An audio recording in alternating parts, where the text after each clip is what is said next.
Chào tất cả các bạn, hôm nay chúng ta sẽ cùng đến với tựa game Hồng Đồ Chi Hạ Elite Hornet. Thì hôm nay thì mình sẽ chia sẻ cho các bạn tất cả các gift code dành cho tân thủ mới nhất và hướng dẫn các bạn nhập gift code. Nhưng mà trước hết thì mình sẽ review một số chút về cái tựa game này. Thì đây là một tựa game mô phỏng chiến thuật thời gian thực đề tài Trung Quốc đến từ Arusa Game. Đây cũng là nhà phát triển của một siêu phẩm như là Dragon Gaia hay là King of King. Thì khi về Việt Nam sẽ do nhà phát hành là Hồng Hà Game phát hành. Thì mặc dù là phiên bản ASI tức là phiên bản quốc tế đã được ra mắt từ khá là lâu, nhưng mà đến tận hôm nay tức là ngày 3 tháng 1 thì phiên bản chính thức của Việt Nam và có hỗ trợ tiếng Việt thì mới về Việt Nam.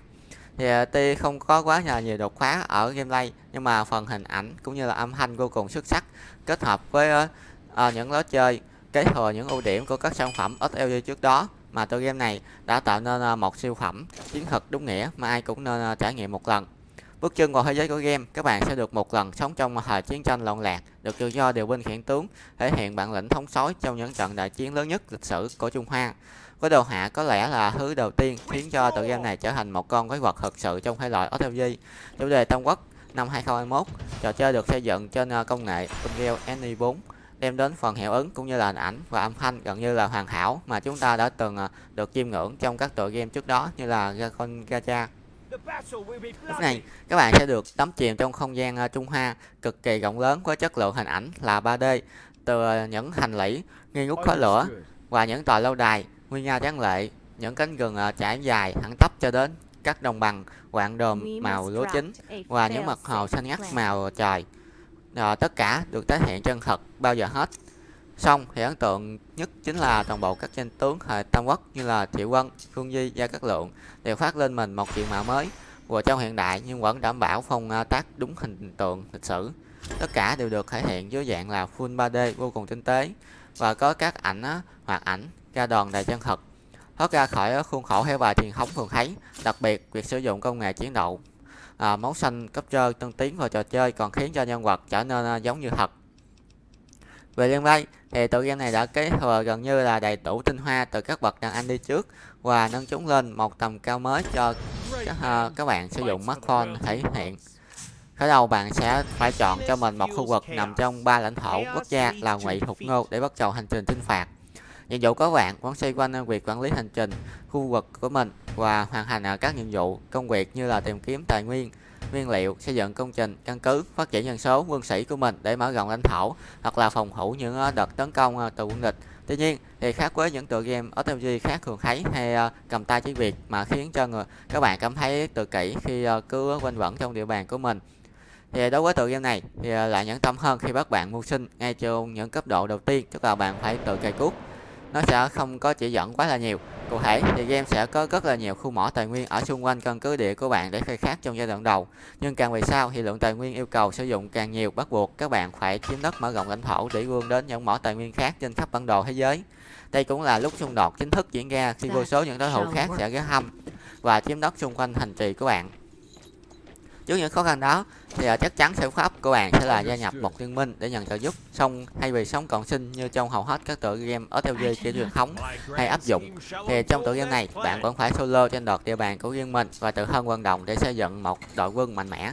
Có thể nói thì liên minh trong tựa game này chính là yếu tố có qua có lại, khi mỗi thành viên đều phải chứng minh được giá trị lẫn thực lực của mình, chứ không còn là nơi chỉ dựa dẫm hay là nhờ quả.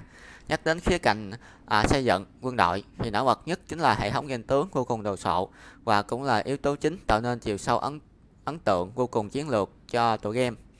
Cụ thể thì trò chơi sẽ đem đến hàng loạt những tướng tài nổi tiếng trong lịch sử Tam Quốc như là Bố Bố, Quan Vũ, Trương Phi hay Triệu Quân, mà trong đó thì mỗi vị tướng đều sở hữu một hệ thống chỉ số cực kỳ chi tiết, hệt như các tựa game nhập vai vậy. Ngoài ra thì các tướng lĩnh trong game sẽ được phân chia phẩm cấp từ cấp thấp đến cấp cao. Số lượng sao càng cao sẽ ảnh hưởng trực tiếp đến chỉ số cũng như là bộ kỹ năng của tướng, mà một trong những điểm độc đáo mà mình chỉ thấy tồn tại ở tựa game này chính là việc các bạn có thể tách kỹ năng của một tướng mà bạn cảm thấy lợi hại để gán cho tướng khác sử dụng, từ đó sẽ mở ra vô vàn khả năng xây dựng một đội hình ở trong tương lai.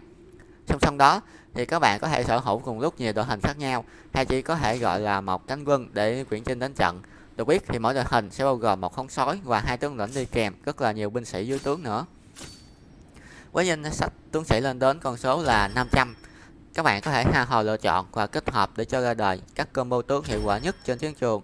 Đó là chưa kể đến việc tùy vào mục đích sử dụng mà bạn có thể xây dựng một cánh quân theo hướng hỗ trợ tấn công hoặc là tấn công. Thì dù có chiều sâu như vậy nhưng mà hệ thống tướng lĩnh không thể thay thế toàn bộ các yếu tố chiến thuật khác mà tựa game này sở hữu. Được biết thì ngoài tướng và binh lính ra thì địa lợi và nhân hòa cũng là yếu tố quan trọng, đặc biệt khi bạn có thể dễ dàng lựa chọn địa hình để bố trí quân phòng thủ cũng như là đánh du kích làm tiêu hao sinh lực của địch. Tiếp đến là phần chiến trường vô cùng rộng lớn của tựa game, lên đến 4 triệu km2, bao gồm nhiều loại địa hình khác nhau từ đồi núi rừng rậm cho đến đồng bằng. Từ đó mở ra vô vàn cơ hội chiến lược cho các bạn khai thác khi thực chiến. Tại đây, bạn không chỉ có lấy thịt đè người mà còn phải sử dụng mưu lược, thậm chí là những âm mưu ngoại giao và chính trị để giành phần thắng chung cuộc. Nhìn cung thì dù sở hữu lối chơi xây dựng và tranh đoạt hành trì lên ngôi đế vương, thống lĩnh thiên hạ vô cùng quen thuộc, xong bằng một cách tài tình nào đó từ nhà sản xuất đã biến tựa game này trở thành một tựa game ở theo G mà càng tìm hiểu bạn sẽ cảm thấy chiều sâu không đáy của nó. Thậm chí thì trò chơi này còn lột tả chân thật bối cảnh của Tam Quốc phân tranh với mưu đồ chính trị vô cùng bất ổn và những trận chiến hoành tráng đã đi vào sử sách. Vậy nên các bạn là một fan cứng của dòng game chiến thuật thì chắc chắn Hồng Đồ Chi Hạ Enigma Hornet sẽ là một bến đỗ lý tưởng dành cho bạn. Nhìn chung thì tựa game này cũng có một số ưu điểm như là đồ họa Unreal 4 tuyệt đẹp, lối chơi chiến thuật có chiều sâu và đề cao trí óc, dàn danh tướng độc đáo về ngoại hình lẫn kỹ năng, chiến trường rộng lớn cho bạn thỏa sức khám phá, đa dạng các hoạt động cho các bạn liên tục phát triển lãnh thổ, các hoạt động thi đấu thời gian thật đầy tính cạnh tranh. Song song đó thì tựa game này cũng có một số khuyết điểm nhưng mà khá là ít, như là tài nguyên hạn chế, cài cuốc khá là nhiều và cần sự cần cù. Có sự khác biệt lớn giữa những người chơi nạp tiền và dân cài. Hy vọng trong thời gian tới thì tựa game sẽ được cải thiện hơn và xóa đi những khuyết điểm như đó. Ok, thì để nhập cái code thì đầu tiên các bạn nhấn vào chữ cộng đồng, sau đó thì các bạn nhấn vào CDK và các bạn tiến hành kéo xuống.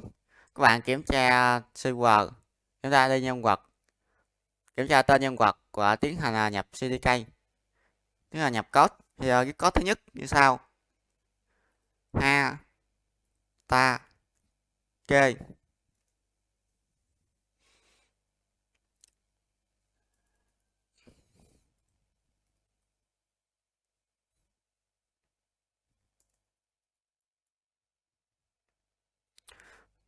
ha ta kê. Cái code thứ nhất là ha ta kê để code, sau đó các bạn nhấn xác nhận. Nó để đổi thành công là các bạn đã đổi thành công. Thì để nhận quà thì các bạn trở về game và vào thư để nhận quà. Gift code này sẽ nhận được là 100 đồng và 100 cái 110.000 đồng và 100 cái phiếu. Đây. Gift code thứ hai như sau: K G Z K K G Z K. Sau đó nhấn xác nhận K G Z K.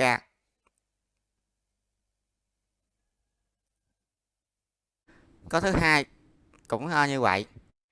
Gift code thứ ba như sau: G G VN 1 G G VN 1 là gift code thứ ba. Sau đó nhấn xác nhận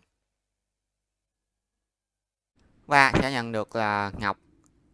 Gift code thứ tư như sau: 103594 103594 là gift code thứ tư. 200 ngọc. Gift code thứ năm như sau: Lucky. Lucky là gift code thứ năm. Gift code thứ năm là Lucky.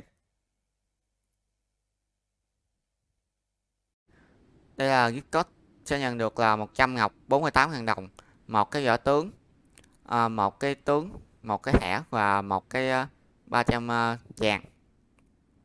Thì đây là các phần quà của gift code thứ 5 gift code, tổng cộng là 5 gift code.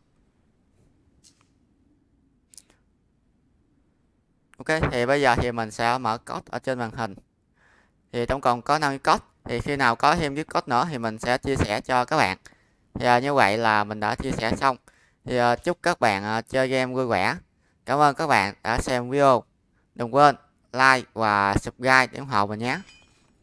Còn bây giờ xin chào và hẹn gặp lại các bạn trong các video tiếp theo. Bye bye.